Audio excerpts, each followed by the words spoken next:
Okay, so I welcome you all again, guys, and I hope you guys have gone through the first lecture of basics of well control, where I have talked about a few of the basic things like what is the hydrostatic pressure, the formation pressure, and I have shown you a glimpse of what kind of blowout or accident like blowout could happen. Let me quickly first. Okay. Okay. Okay, then we have discussed about the barrier theory and then what will happen if we are changing the, let's say, SPM or the mud weight, then what are the changes on the pump pressure? So these were the few things that we have discussed. We have also discussed the MASP, that is MAASP, which was maximum allowable annular surface pressure, and we have also seen some numericals. So, if you remember, we have also discussed about the barrier theory, right?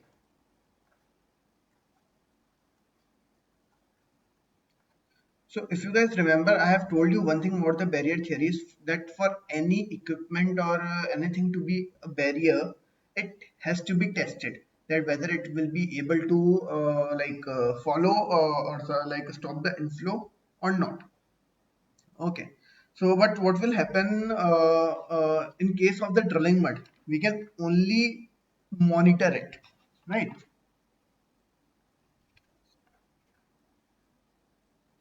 So yeah, when I'm talking about the barrier theory, and there I have talked about the primary barrier, secondary barrier, and the tertiary barrier. So in the primary barrier, I have talked about drilling mud. In secondary barrier, I have talked about few of the devices in BOP, and then in tertiary barrier, again like the ultimate weapon or the ultimate equipment in the BOP. Okay. So if I'm talking, I've also told you that for anything to be a barrier, it has to be tested. But if I'm talking about the drilling mud, you cannot test it on the rig. You can only maintain and monitor it. Maintain and monitor. What you have to maintain the various properties of the drilling mud, that it has to be certain viscosity, certain density, and you have to continuously monitor that where if it is changing or not. We don't want it to change, so if there is any change, accordingly we have to do certain treatment to the mud and bring it up to the requirements. Okay, now all of you might know about the upstream and downstream, right? Let's say flow is coming in this direction, or let's say we take a example of our well only. This is my let's say drill string, this is my casing, this is my drill bit, and over here I have my BOP, my controlling equipment. Okay, now let's, my influx is coming, my inflow from the formation is coming. Okay, now if I talk about this bit,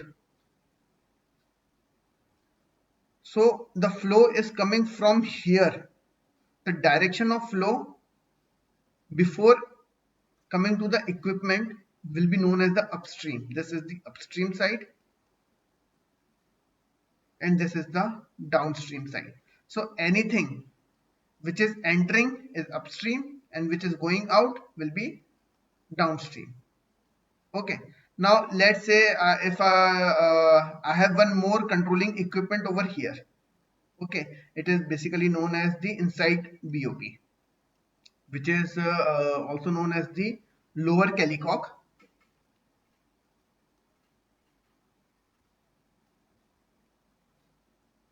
and it is present inside the drill string, and this is present over the above drill string. Okay, at the almost at the surface. So similarly, there could be other well controlled equipments also. So let's say what will happen if I want to service this BOP. This is what BOP, and this is inside BOP. So the theory says, or the rule says, that whenever we want to service any barrier, then the upstream barrier has to be closed first. So this is the BOP and the flow is coming from this side. Wait.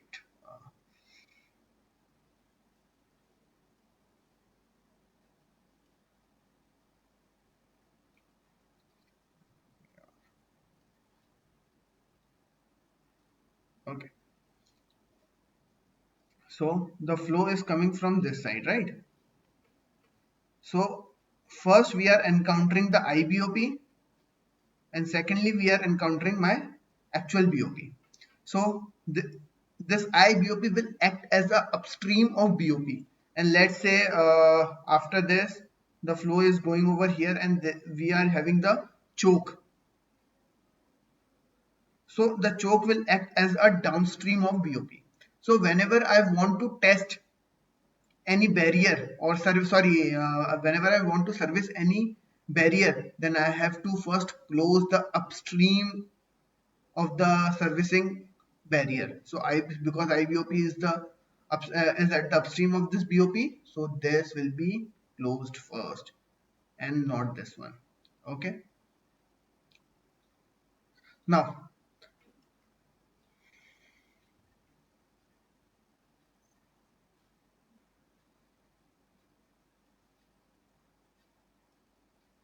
Now let's begin on to our today's topic, and it is the kick and blowout.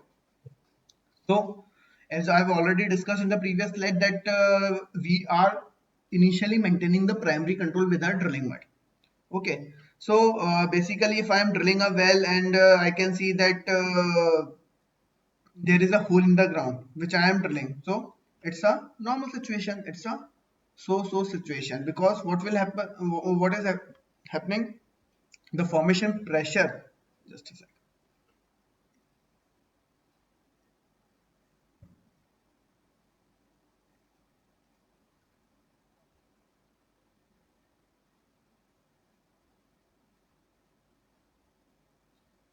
Okay. So the formation pressure at every depth will be either balanced, overbalanced, or underbalanced. And what I'm supposed to do is I'm supposed to keep my hydrostatic pressure at certain overbalance. And what was the value of that overbalance? The industry standard 200 to 300 psi, right? So if I'm just drilling with the primary control, that is my drilling mud, and if I have proper treatment, I have maintained the required properties of the drilling mud, it's a so-so situation. Now, what if I am losing the control? What if my hydrostatic pressure has gone under balance? That is, it has become, my hydrostatic pressure has become less than the formation pressure. There will be the kick, and what is kick? An intentional flow of formation fluids into the wellbore. We were not intending my formation fluid to come yet, but still it has started. So it will start me to worry a little. So it's an ho situation. Okay, but still we don't have to hit the panic button yet. There is no need to hit the panic button, because cake can easily be controlled. But for controlling the cake, we have to know the cake indicators, which will indicate us that yeah, some cake has been or some influx has been come into the well. So if we will pay attention to those indicators on time, in time, then there is no need to hit the panic button. What if we are not taking all those indicators, or not paying attention to all those indicators in time? It could be because of the human error or of our negligence. The cake may turn out into a blowout, and we will never happen our well to blow out, because it's a major and the fatal accident. Fatal means it's it's a loss of manpower, it's a loss of human life, right? So if my kick indicators is undetected until too late, the kick fluid has unloaded the borehole and the well is out of control. And with the tools and techniques which are available today, it should never happen, because we are always able to control it. but it still does because of negligence. So now, what are the different causes of kick? We have already discussed about that. What was it? It was a decrease in the hydrostatic pressure. Or what was the other reason? That our inability or improper hole fill up during trips. Then swabbing, that the suction effect that I've talked about, right? Then lost circulation, we have also discussed about that. It's a quick recap, right? Then drilling into abnormally pressured permeable zones, we have also discussed about the abnormal formations and the different reasons for it, where we have discussed the Artesian effect. Then we have discussed one major concept of gas cap and a lot of numericals. And I've also told you that a lot of numericals on this gas cap numericals come into gate exam almost every year, right? So we have this Artesian, gas cap, then what else? Then the faulting, and similarly there were a few more reasons that were discussed. Now, what is the physical behavior of kick? Now, the amount of kick or the amount of influx that will be coming onto the surface will depend upon the formation property. Let's say this is my drill string, this is my drill bit, this is my casing, this is my perforations, and let's say this is my formation. Okay, so the kick that will be coming into the wellbore will depend upon these rock properties, like how porous or permeable my formation is. More porous and more permeable my formation is, more easily and in more amount of quantity influx will be coming into the well. Because if it is having more porosity, then there will be a lot of storage capacity of my formation, so more amount of fluid will be there. If permeability is more, then the ease of fluid will be there, so easily a lot of influx may enter into the borehole. Now there could be either liquid influx, which could be either oil or water, or there could be the gas influx. So we should be beware of gas influx, because as soon as it will enter into the borehole, as it will raise up, because of change in pressure, it will keep on expanding. As we are moving upwards, the pressure will decrease, so it will cause our gas to expand. And as soon as the gas is expanding, its volume is increasing, and it will be displacing my mud, so there will be the decrease in hydrostatic column. Initially, let's say this is completely filled with drilling mud, okay, and my drilling mud is and the density of my drilling mud will be greater than the density of gas. Initially,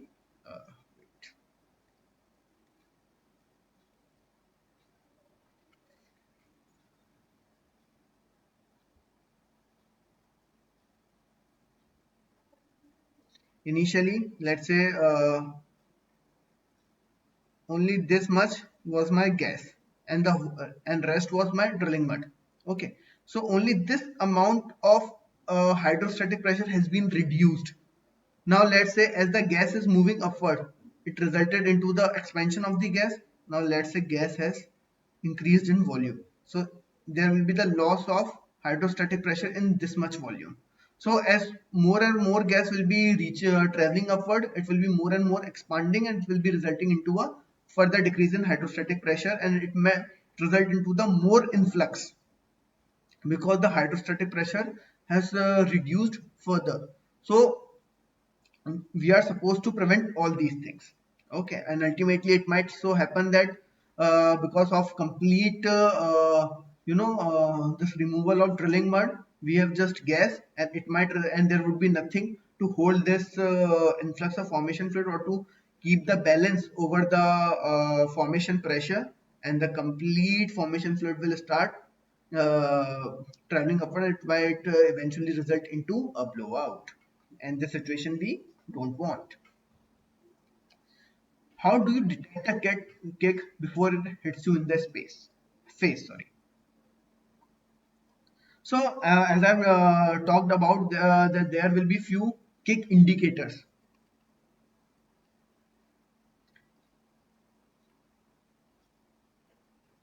When we are drilling, we are maintaining the weight on bed or the ROP and the RPM, the pressure values, the float returns. We are keeping the, and then we have weight, torque or drag. These are the few of the properties that we are keeping an eye up. We are keeping eye. Like all these parameters should be in proper range. Sorry, all these parameters should be in proper range. So what is the WOB? It is the weight on bed. So there should be a proper, there should be a sufficient weight that I should give upon this bed to drill. Just assume there is a wall and there is a man standing and he wants to uh, drill a hole using a drilling machine. Okay, using a drilling machine. What if he will just put the drilling machine over here and don't apply any pressure on the drilling machine? Will he be able to drill a hole into it? Answer is no. For drilling a hole into it, he has to apply certain pressure on the drilling machine as well. So he has to apply certain weight on the drilling machine to drill the hole into the wall of our home. Similarly, there is the weight on bed. I have to apply certain weight. I have to give certain weight to the to this drill bit to drill the hole. Now there is a rate of penetration. It is mostly calculated in feet per minute, that or like meters per hour, that in how many what depth we are drilling in how many minutes and so on, and RPM, which is rotations or revolutions per minute, how quickly we are rotating this drill string or the drill bit, then pressure, the pump pressure, then flow returns.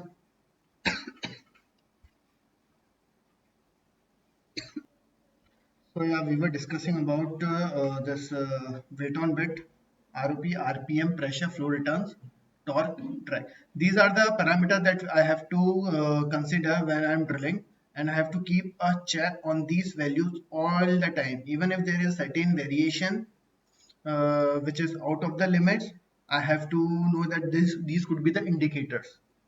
We are going to discuss one by one on all these things, but for now just know that there are certain indicators which will indicate that yeah, kick could come in. And for example, if I'm getting a lot of flow returns, something which I am uh, circulating, which I am putting into, and if a lot more is coming out, then definitely it means that certain influx has been come. Okay, so these could be the indicator, and we have to detect all these indicators in time, otherwise this kick will turn into a blowout.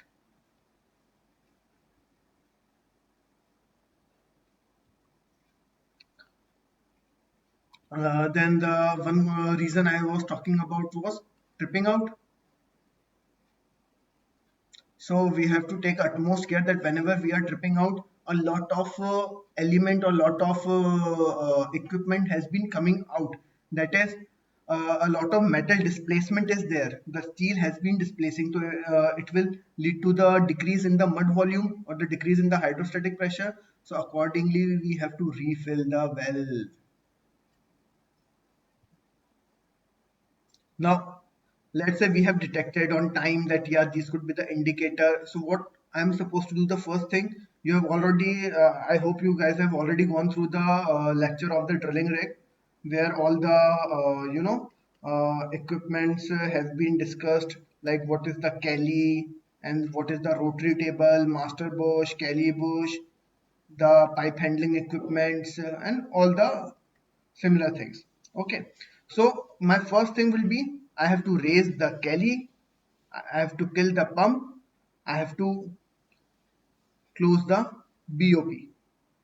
Okay, simply three steps I have to follow. The number one step is raise the Kelly. Second step is shut off the pump. And third one is finally close the BOP. For now, just assume that BOP is a final gate that we are closing onto to prevent anything. Just assume that a lot of tsunami has been coming, and assume there is one very magnificent large gate. If we close it on the time, then nothing will happen. So consider this magnificent large gate as a BOP. Okay. Now let's say I have controlled, I have closed the BOP on time. Now let's say this was my wait.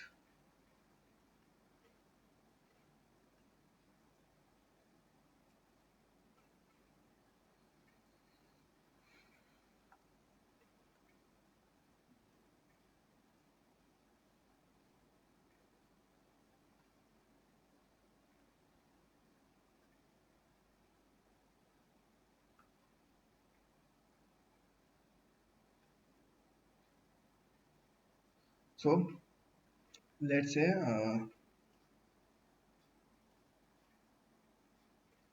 this is my well. Again, this is my drill string. This is the bed. This is the casing. And over here, let's say I have a BOP. Okay. Now let's say there was the influx. Okay.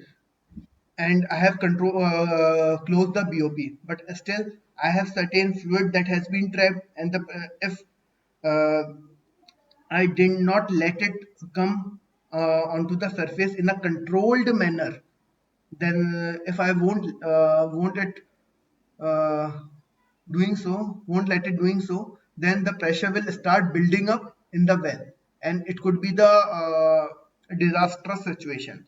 So what will happen? We have some choke line over here. So I will open this choke in a controlled manner to let this influx go out in a controlled manner, in a controlled way. Okay, so something like that. I am opening this choke in a small manner, and it is letting out the influx in a controlled way. This is our villain, and we are controlling it in a, or we are prisoning it in a controlled manner. I hope this thing, the basic idea about how this well control or how this kick can be controlled and how to prevent it from turning into a blowout has been understood. Now we'll go on to the technical terms one by one. Okay, so what is a kick? I've already discussed that unintentional entry of formation fluid or unintentional unscheduled influx of formation fluids into the wellbore is known as kick. So why does a kick occur? Because my hydrostatic pressure has been reduced below the formation pressure. And how can this occur? We've already discussed my mud density is too low, hydrostatic pressure has been reduced, lost circulation, swabbing, that vacuum effect, or the negative pressure, or the circulation stop, that is ECD too low. Now you have came across this new term, that is ECD. What is ECD? It is equivalent circulation density. Now consider or understand the situation that this is my well. Okay. Now let's say my complete well is filled up.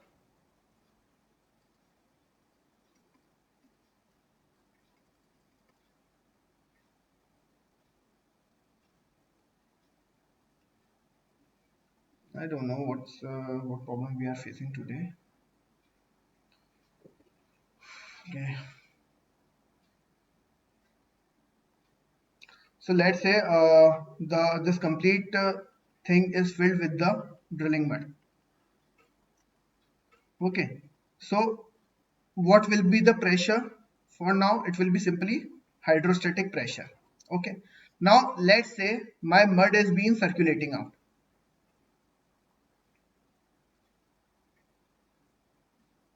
Okay, now let's say we are doing the drilling. This was the static situation. It's completely still. Now let's say we talk about the dynamic situation where the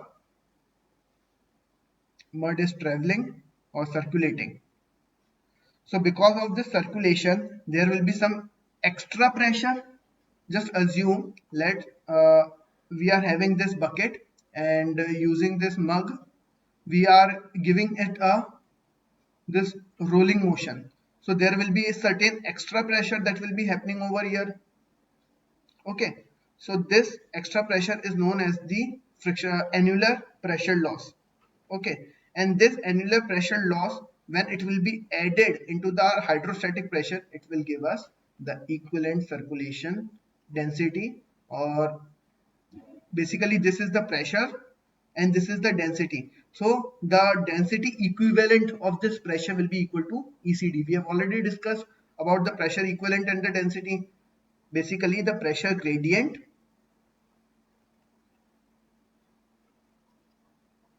is the density equivalent. Pressure gradient is the density equivalent. Okay. So the hydrostatic pressure, the overbalance has been maintained by the ECD.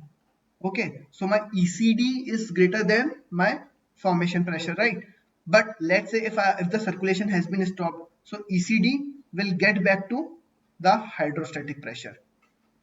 Okay, so generally the sequence is ECD greater than hydrostatic pressure greater than formation pressure. So this ECD is what keeping the control. Okay, and we don't want the situation where we have to keep the mud still for a longer period of time, because it might be possible that my overbalance of 200 to 300 psi will reduce further. Okay, so if circulation is getting stopped and ECD is too low, again it will result in the decrease in the hydrostatic pressure or the ECD. Okay, so it may result into the influx of my kick. Now, kick indication. When I'm talking about my kick indication, there could be some early warning signs. Now, these could be the warning signs, and it is not necessary that this particular warning is an indication of kick only. Okay, so the positive kick sign. Then initially we have some early warning signs. Okay, then we have the positive kick sign that it has definitely entered into the well bore. The positive kick sign will be indicated when the kick has already entered the well bore. And early warning signs, it simply means approaching the higher formation pressure. So kick will, we are understanding this basic thing that kick will occur only when my formation pressure is greater than the hydrostatic pressure. So formation pressure can be greater in such situation also where we are having the overpressured zones. Okay. Now, I hope you have understood about, or you have studied about the chip hold down pressure. So what is chip hold down pressure? Let's say consider two situations. One situation is there where we are having this pore and pore spaces is there. Okay. And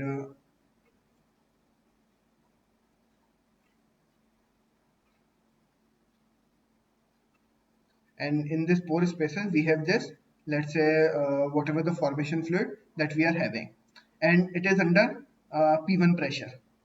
Okay, now again consider the another situation.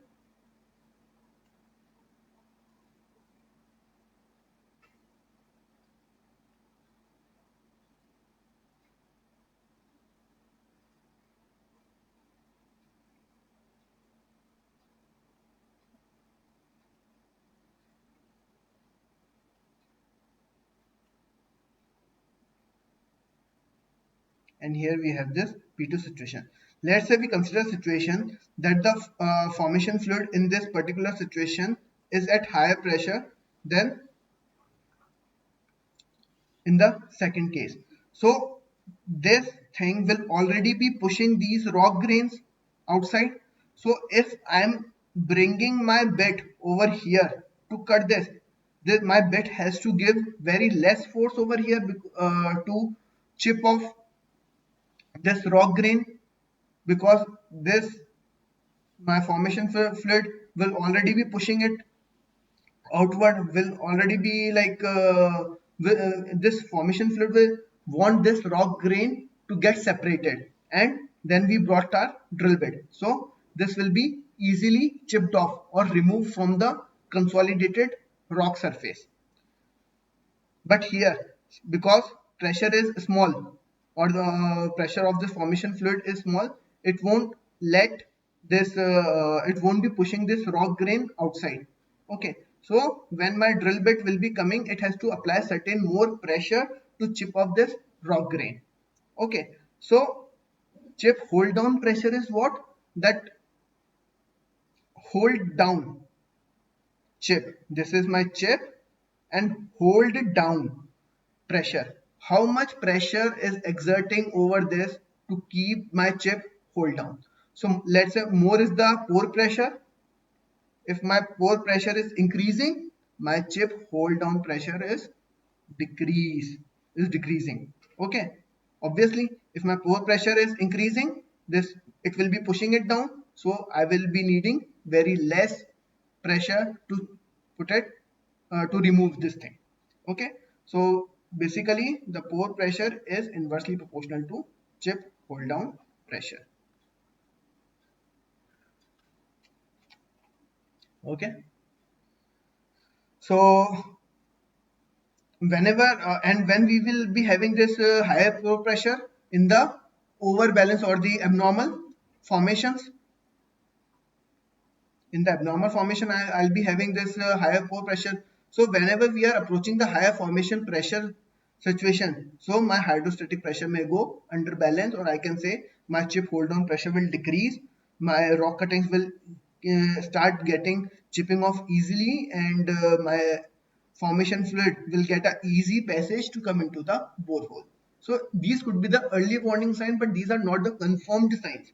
Once my kick has been influxed into the wellbore, that is the indication, that is the positive indication that the kick has entered into the wellbore, and now I am supposed to control it and to prevent it from getting converted into a blowout. Now early warning signs. Now let's say if wait.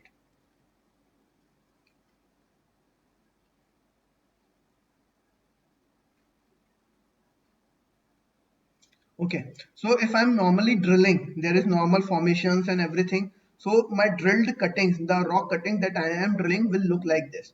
But if I am getting some abnormal formation or the very overpressured formation, so it will the rock cutting will easily be chipping off, will easily be coming out. So it will be in a shape of these long splintery forms. This long angular or splintery. Remember this term splintery. It may be asked in the gate examination in terms of twisted language, that in terms of whenever we are getting the abnormal formation, what shape and size of rock cuttings we are getting. So if you don't know the meaning of splintery, it could be difficult for you guys. Okay. So these are the pegged off cuttings. Okay.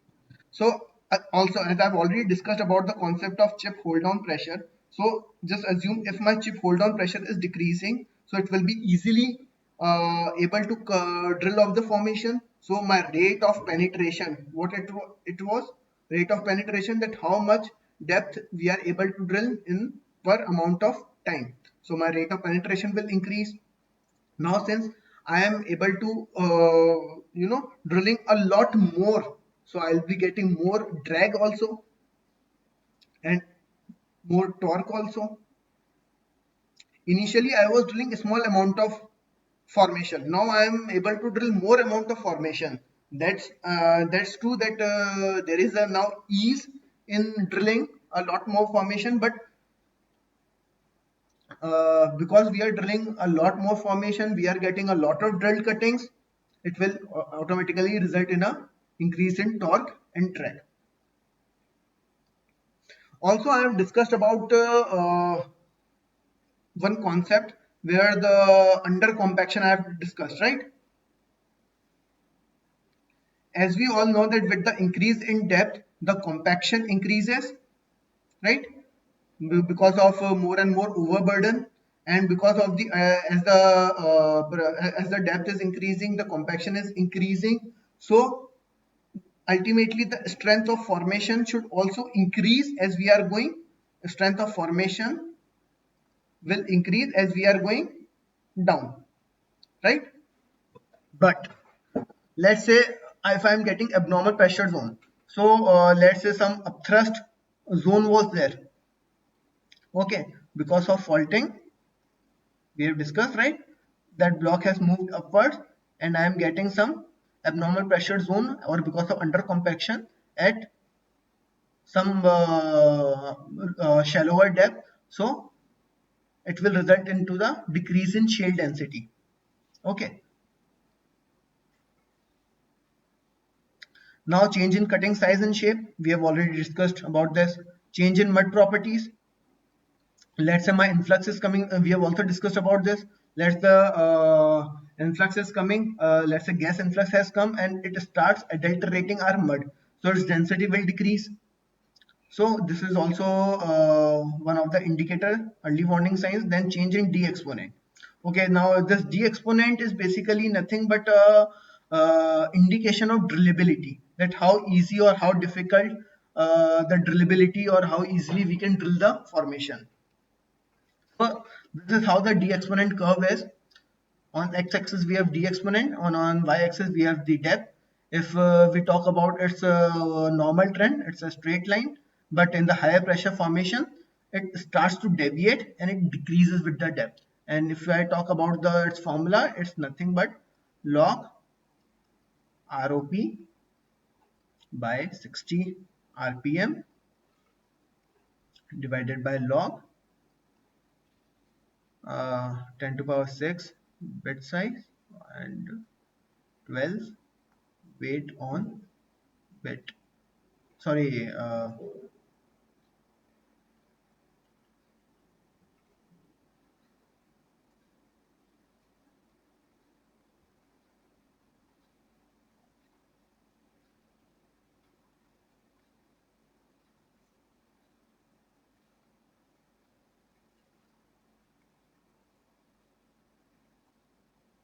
it's 12 weight on bit divided by 10 to power 6 bit. Okay, this is our d exponent. So as I'm going down, my in normal trend, if I'm talking about the normal trend, if I'm going down, the strength of my formation will be increasing, so my rate of penetration will be decreasing, right?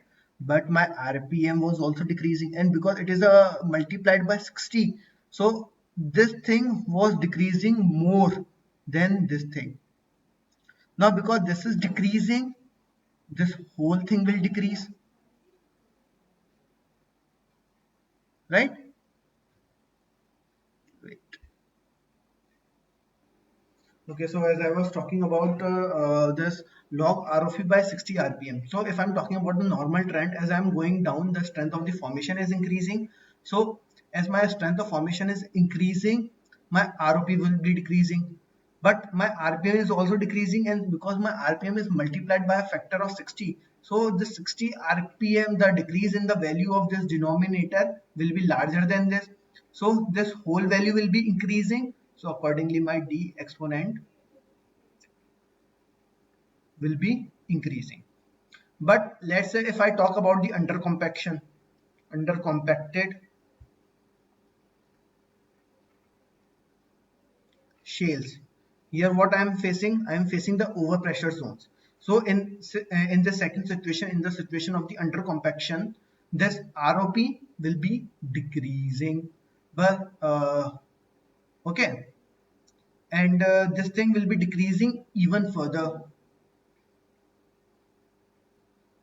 Sorry, in the under compaction shale where I am facing the higher formation, higher pressure formation, the ROP will be increasing because again the concept of chip hold down pressure, because we have higher pressure formation, the chip hold down pressure will decrease, and I am facing the higher ROP. But since similarly RPM will be also higher, but 60 RPM value will be more higher than this ROP. So overall this value will decrease. So accordingly D exponent will decrease in the case of under compacted shales. So the formula for D exponent is log ROP by 60 RPM. ROP is in feet per minute, RPM revolutions per minute, log 12 weight on bit. Bit is this weight on bit is in laps or pounds, 10 to power 6, and bit in inches. Okay, so this is basically an indicator of drillability. Don't get confused. This is 10 to power 3 and I have mentioned over here 10 to power 6. Here this weight on bit is in 1000 laps and I have considered here it to be in simply laps. Okay, now one more cake indicator reason could be the increase in chloride content. Okay, now let's assume I have the cake of water cake. Okay, the influx is of water. So considering or assuming that my formation water is saline, so it will be having more chloride content in comparison to the chloride content or the salinity of my mud. So if there is increase in chloride content, it could be the indication that yeah, cake has been entered. Then increase in flow line temperature. So at a very high depth, we are having increasingly higher pressure in the temperature value.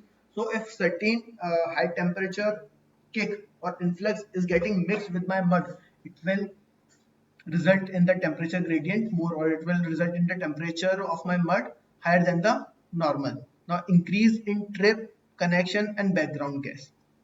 Okay, so every time I am stopping my pumps, every single time I am doing this, my dynamic situation is getting converted into the static situation, and because my circulation is being getting stopped, and every time such situation is arising, my ECD is being converted into the hydrostatic pressure, and it will result into the decrease in hydrostatic pressure. So because of decrease in hydrostatic pressure, it may result into a bit amount of gas entering into the wellbore. Similarly, during tripping, because of the swabbing effect, some more amount of gas can come into the borehole. So all these are indication that the pore pressure is increasing. Now positive kick signs. So whatever we have discussed till now, all those were the warning signs. Now, what are the positive kick signs that in what ways we can positively say that yeah, the kick has been entered into the wellbore. Let's say my pumps are still on, but the amount there of returns that I am getting, this is the situation. This is my again drill string. This is my casing. In this form way my drilling mud is going and it is coming out over here and into the trip tank or like the shale shaker degasser descender, and in another way it is again going downward, sorry,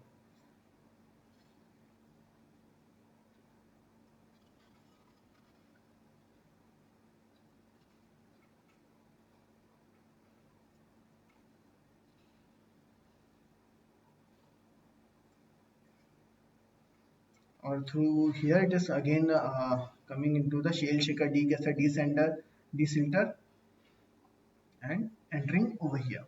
So let's say this is my input and this is my output.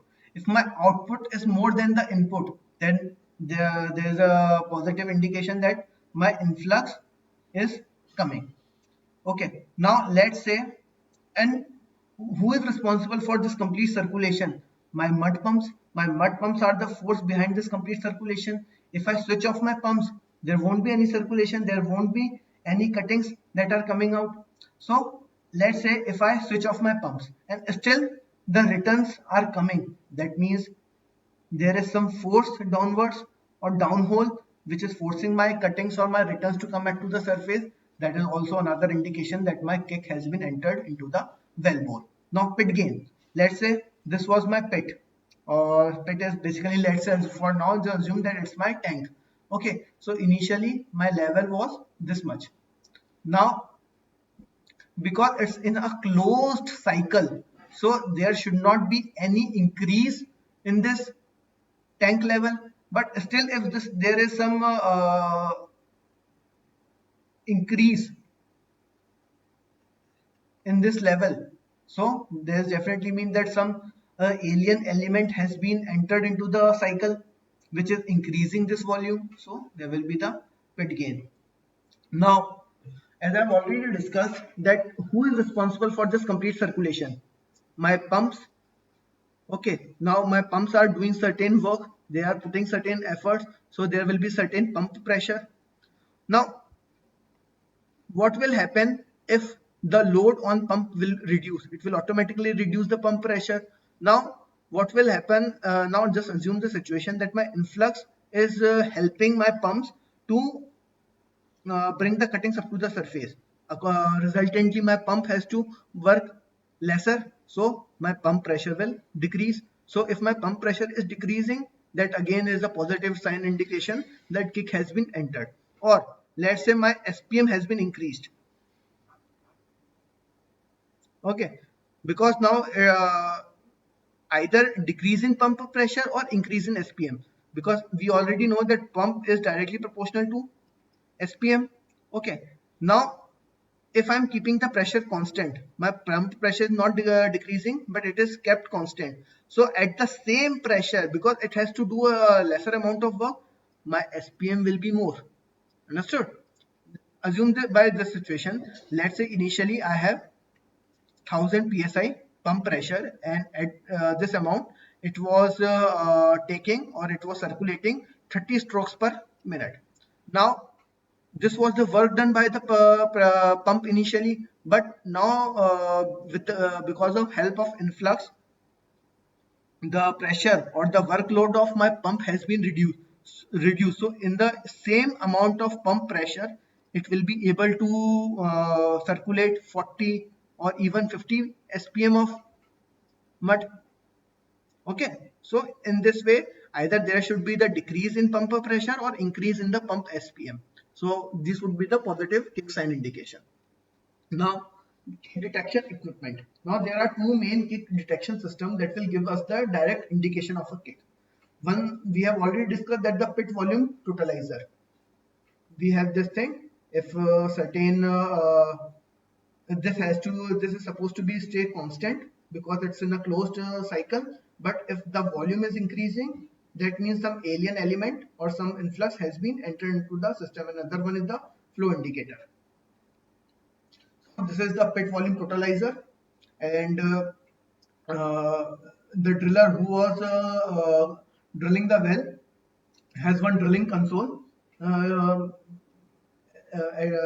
help him, and this pit volume totalizer, the reading of this pit volume will be mentioned on that, will be directly coming onto that console. So if this total, the volume of this pit tank is increasing, then and if that increase is not due to the mud engineer adding chemical, let's say my chemist is doing some treatment, and for this he has to increase the mud volume. So there could be the two reasons for the increase in the pit volume. Either my chemist is doing some treatment and he himself intentionally is increasing the volume because of this. If he is not doing certain thing, then definitely the other reason will be a kick. So whenever chemist is doing some treatment, he must tell about it to the driller. So he know if the pit volume is increasing, then it is because of chemist and not because of the kick. So this is something like that. This is my BOP. This is my casing, and from this annulus the mud is coming. This is the annulus, this is the drill string. From the annulus it is my drill mud or the returns are coming in the return line and it is going into the trip tank, and we are having over here some float kind of thing. Similarly we are if you have seen that we have black syntax tank at our overhead in our homes.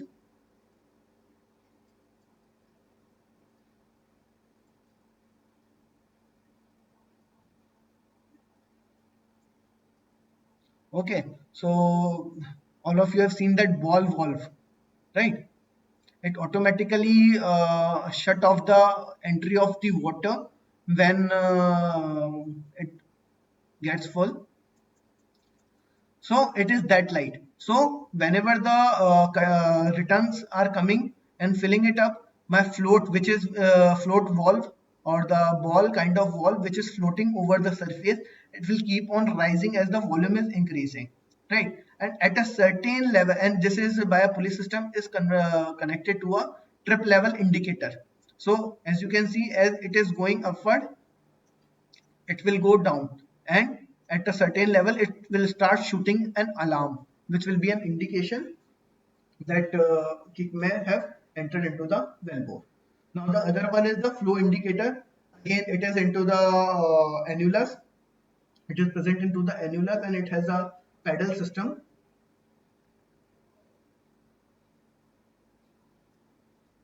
certain kind of this, and if my mud is coming over here it will flow it. It will start rotating like a fan and it is connected to this dial, so accordingly it will give us the indication. But sometimes because of this, in this pedal type flow indicators we can have flow false alarms also, where because of cuttings and the other debris that may stick to the pedal or build up underneath it.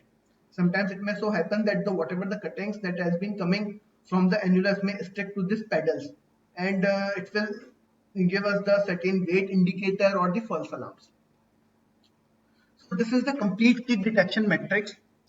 This is the whole that you need to remember. So let's say hole is not taking proper mud during tripping. Let's say tripping. When I'm talking about the tripping, I'm talking about, let's say this was my mud. Sorry, this was my drill string. This is my casing, and I am taking a let's say I'm tripping out. Okay, so since metal is displacing, I'm supposed to refill the mud, so to keep up with the hydrostatic pressure. But still the when I am taking out, when I am tripping out, mud level is not going down. There is no need to fill the refill the mud. Why? Because the influx has entered, so it is not letting the mud column to go down. So this could be a early warning sign. This is the early warning sign. Okay, so what's the first thing that I'm supposed to do? I'm supposed to do a flow check. And what is flow check? Flow check simply means that I will shut off the pump. I will shut off the pump and will check for flow returns. That is there any return with the self flow when my pumps has been switched off. If it is positive, that means the force of influx is pushing these cuttings up to the surface. So if I did the flow check, then I'll check if flow check is positive. If it is yes, then I have to shut in the well using the appropriate method. There are different methods to do the shut in. We'll discuss onto this later on. Okay, again, so if there are some positive kick indication, then based on the company policy that which kick indication I have to consider, I will go for flow check. Okay, I will go for flow check. Again, if flow check is positive, if it is yes, then I will shut in the well. If it is no, if flow check is negative, then I have to investigate the reason for indication. After investigating the reason, if I if I'm in doubt that still yeah the influx has been arrived or not, if there is no doubt that no influx has been introduced into the wellbore, then I can resume with my normal operation. But with caution. But if there is still some doubt about the influx, then what I will do, I will circulate the bottoms up through choke. Okay, I've told you about it, that this is my well, this is my blowout, and here we have the choke, and in a controlled manner we are circulating out my cuttings. Okay, so after checking the flow check positive or not, if it is coming no, so this is the pathway that I have to follow. Now I have when I had shut in the well using the appropriate method, then I have to monitor the pressure, that whether there is any buildup or not in the pressure is increasing or not. I have talked about it earlier also, that this is my well casing, this is my drill string, this is the BOP. I have shut in the well, I have closed the gates, I have closed this BOP, so there will already be influx over here. So I have want to remove it. I have to remove it in a controlled manner. Otherwise, the pressure inside it because of this influx will keep on building up. So if pressure buildup, if there is no pressure buildup, I will see if there is any pit gain. If no, then I have to follow this pathway. If yes, then again I will circulate all the cuttings up to the surface. And if there is pressure buildup, then I have to prepare the kill sheet and proceed with the well killing process. Kill sheet is basically, I've also talked about the kill mud, where the kill mud basically means that we are killing the well, or we are killing the influx, or we are killing, or we are subsiding the formation pressure with my heavier density mud. So this was the case of normal let's say tripping. Okay, it could be the case of drilling as well, but let's say if I am tripping, so if I would be tripping, so my drill bit is not necessary that it will be at the bottom. Okay, because I will be tripping, so tripping out. So in case of kick during tripping, it might be possible that I have to run back at the bottom. So there are two methods to run back to the bottom. One is stripping and other way is snubbing. Now I've already closed the BOPs. I've already closed the this gates of my BOP. So it won't let anything to move up or down. But still, I have to go down because this bit is my off bottom. This was my bottom, and because I was stripping out, it has already reached up to some distance. Okay. Now, what I will do, I will let this drill string to fall under its own weight. There will be some weight of this drill string also. So if it is going down by the virtue of its own weight, then it is known as the stripping.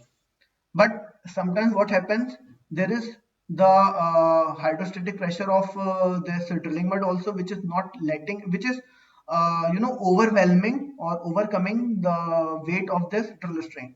So sometimes we have to force this drill string into this column of mud, and if we are pushing it or pushing it downwards by force, then it is known as snubbing. So I guess you know the difference, basic difference between the stripping and snubbing. Stripping is when the drill string is going down by the virtue of its own weight, and snubbing is when we are forcefully making my drill string to go down. Now, what we should understand to control a kick. This is a quick recap. We should have the knowledge of hydrostatic pressure. We should have the knowledge of pore pressure. We should have the knowledge of fracture pressure as well. Now, what is the fracture pressure? This is a new term that we have encountered now. Fracture pressure is nothing but the pressure at which my formation will break down. So when I am this closing the BOP, closing the gates of BOP, there will be the pressure buildup, right? So the pressure buildup should not be too much high that it will fracture the formation. I won't want that my formation to break down. Then I should have the knowledge about the BHP, that is the bottom hole pressure also, and the mass per value, that what is the maximum surface pressure that I can give. The mass concept has already been discussed in short in our last lecture, so please go through it. Now, what we do to check a kick, let's say I have got some positive indication that yeah, I have the kick has been introduced into the wellbore, there is some influx. Let's first talk about while drilling. First of all, the very first step that I am supposed to do is I have to stop the rotary. Then I will pick up the Kelly to clear tool joint above rotary table. This process is also known as space out. So what I will do, I will raise the Kelly. And how much I have to raise the Kelly? I have to raise the Kelly in a way that my tool joint and okay, one more thing. This is my pipe. This is the tool joint. Then this is another pipe. Then this is the tool joint. Then this is the another pipe. Now the gates of my BOP. Gates of BOP. These gates are basically also known as the ramps. Okay, we'll discuss about it later on when we'll come on to the topic of BOP. So for now, just know gates of BOP. Gates is also known as or mainly known as RAM only. We know the gates of BOP by the term RAM in our oil and gas industry. So from now onwards, whenever I am talking about RAM, I mean gate. So the RAM of BOP can be closed only on the body of the pipe and not on the tool joints. Okay. So at the surface, I have this rotary table which help in rotating. So I will raise the Kelly in such a way that my BOP will be over here. Like the pipe body should be inside the BOP and my RAM should close onto the pipe body and not on the tool joint. And after doing so, I will. So the space out means to raise the Kelly in a way that my tool joint won't be coming onto the rams of inside the ram of BOP. Then I will stop the mud pump and I will check for self flow. What about the tripping? When tripping again, I have to here since we are not drilling, so rotary table or Kelly won't be into picture while when we are doing the tripping. So simply we have to space out and we will set the pipe on slips and then we will install the FOSV full opening safety valve in open position on the drill pipe and we will close it. And what is FOSV? Just assume it to be a portable BOP system. Okay. Or you can also say it as a not upper calico, just know it with the term FOSV full opening safety valve. Okay, now what about when a string is out of hole? Okay, we have discussed what will happen, how to control the situation when we are drilling or when we are tripping. But let's assume one situation that kick has arrived when there was no string inside the hole. Then, as I've talked about the tertiary barrier, that there are certain equipments or certain gates of BOP or certain RAM of BOP which act as a tertiary barrier, and these are the blind shear RAM. Blind RAM means this gate will or this RAM will close blindly when there is nothing in the well, and shear is shear cut, that it will cut anything which will be in the well across its surface and then seal the well. So these are the tertiary barrier elements that we will first close and then we will close the choke and open the HCR valve and then we will record the pressure. We'll get onto this, just know that this is the procedure. We'll get onto the next lecture when we will elaborately discuss about the situation or about this topic, that how to uh, operate choke and SCR valve, what is SCR valve and everything. Okay. Now secondary control. We have already discussed about the primary control, secondary control and tertiary control. And the objective of the secondary control is to regain the condition of primary control. Okay, and it is the use of by utilizing the BOP. Okay, so there are different stages of the well control. It is nothing but that again primary control, secondary control, tertiary control. So primary control is known as the level one, and these events are most common and generally recruit can manage to mitigate the event by standard procedures. That is, here we don't have to use any BOP or anything. The drilling mud and basic operations can control this. So secondary control the abnormal events, but not total loss of well. It needs resources, knowledge beyond the capacity of rig personnel. So like some BOP or something like that can be used over here. And tertiary control, the total loss of the well has been happened like a blowout with fire and damage of structure, and it sometimes leads to develop multiple events. And here we need to call the specialist team to specialist team, or it is also known as the CMT, the crisis management team.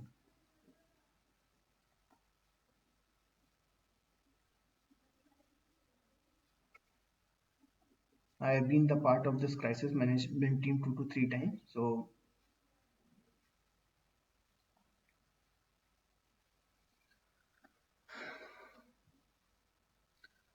this is basically a BOP. Okay. So this is my, if you remember in the last lecture, I have shown you that rig which has been blown out, and I have also told you that at the center of it, it's a well. Okay, so this is the center of the well. So there is some hole, and which is known as the cellar pit. Okay, so this will be the, let's say, kind of well head. Okay, this is my complete BOP. This is my wellhead. This is the casing. This is my complete blowout. Sorry, blowout preventer. And in this blowout preventers, we have different ramps or gates, and these are all known as the well control equipments. Okay, so there are different brand or manufacturers of this BOPs. So there could be the Hydril, there could be the Schaefer, Cameroon, or WOM. Okay. Now, what comes in the BOP? There are RAM preventers, which are basically gates, and it is a secondary barrier where I've told you now that there could be some devices or some equipments in BOP. These are RAM preventers.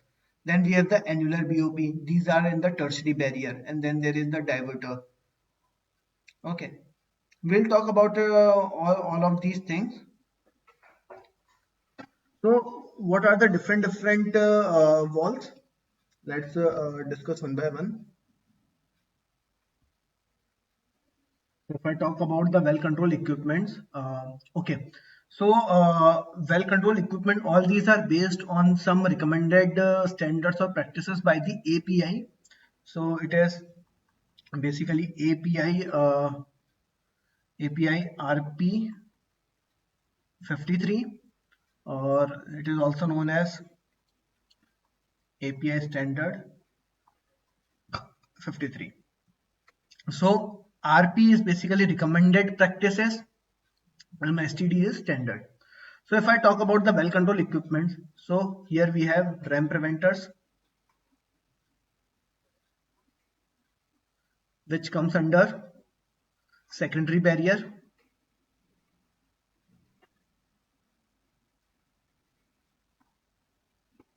Then we have annular BOP or annular RAM preventer.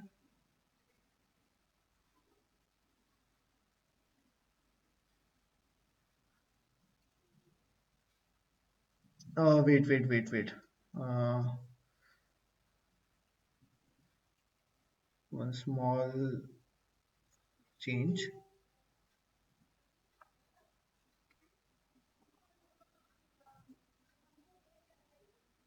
Okay. For now, just understood that this is the RAM preventer, and in this RAM preventer, we have different types of RAM. That is pipe RAM. Then we have pipe RAM. Then we have the blind RAM. Then we have the shear RAM. Then we have, this is the basically the fixed RAM, fixed bore RAM. Then we have the variable bore RAM. This is nothing but variable bore RAM. So this pipe RAM is basically for,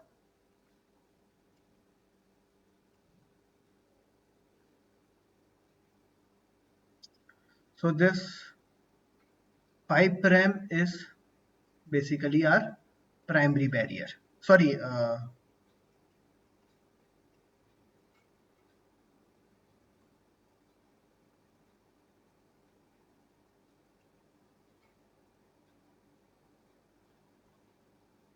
this is our secondary barrier because primary barrier is our drilling mud.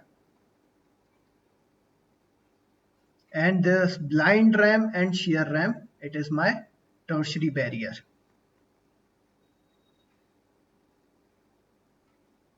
Okay.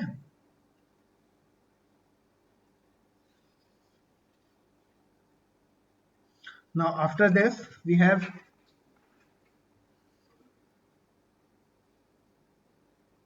diverter. So diverter is used where we cannot use BOP. Okay, and it is used for the shallow wells. Okay, beside this we have the choke and kill manifold.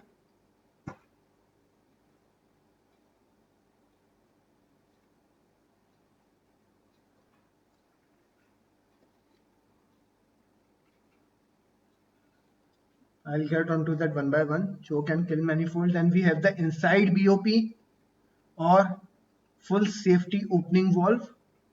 Okay, so this full opening safety FOSV. Sorry, this is full opening safety valve. Okay, so this full opening safety valve is also known as drill pipe safety valve, and this IBOP is also known as grey valve. So the gate authorities can use these names interchangeably, so you should be aware of it. Then we have a